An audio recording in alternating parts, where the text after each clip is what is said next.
পবিত্র কোরআন মুসলমানদের জন্য আল্লাহর পক্ষ থেকে পাঠানো পরিপূর্ণ জীবনবিধান, যা মানবজাতির মুক্তির পথ দেখায়। কোরআনের প্রতি ভালোবাসা ও শ্রদ্ধা প্রদর্শনের উত্তম উপায় হল এর বাণী অনুযায়ী জীবন পরিচালনা করা। তবে যুগে যুগে মানুষ কোরআনের প্রতি ভালোবাসা প্রকাশে নানা ঐতিহাসিক উপায় অবলম্বন করেছে।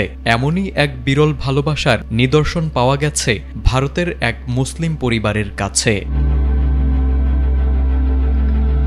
ভারতীয় একটি পরিবার প্রায় ৫০০ বছরের পুরনো স্বর্ণ মোড়ানো কোরআন পাঠ করার বিরল সৌভাগ্য লাভ করেছে।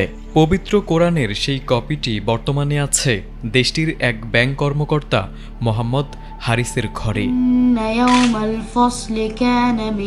২০১৮ সালে গালফ নিউজের এক প্রতিবেদনে জানানো হয়, এই স্বর্ণমণ্ডিত কোরআনের পাণ্ডুলিপি হারিসের স্ত্রী আয়েশা কাসিম ২০০৯ সালে তার বড় ভাই ইসমাইল বিন কাসিমের কাছ থেকে উপহার হিসেবে পান। ইসমাইল এটি মালয়েশিয়া থেকে সংগ্রহ করে বোনকে উপহার দেন।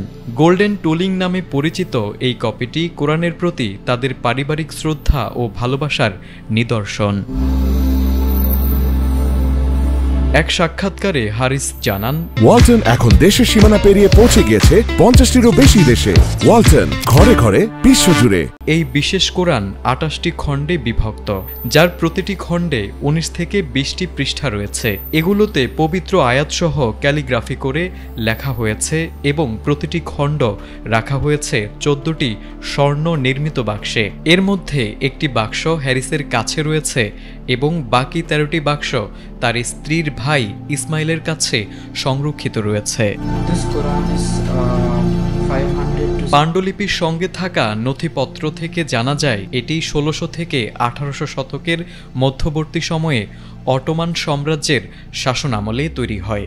ধারণা করা হয় আরবরা এটি চীনে নিয়ে গিয়েছিলেন এবং পরবর্তীতে ১৯৭১ সালে তা মালয়েশিয়ায় পৌঁছায়। হারিস বলেন, রমজান মাসে তার পরিবার এই কোরআন থেকে তিলাওয়াত করে আত্মিক প্রশান্তি অনুভব করে। তাদের কাছে এই পাণ্ডুলিপি শুধুই ঐতিহাসিক নিদর্শন নয়, বরং এটি একটি সম্পদ। তারেক আজিজ, এটিএন বাংলা।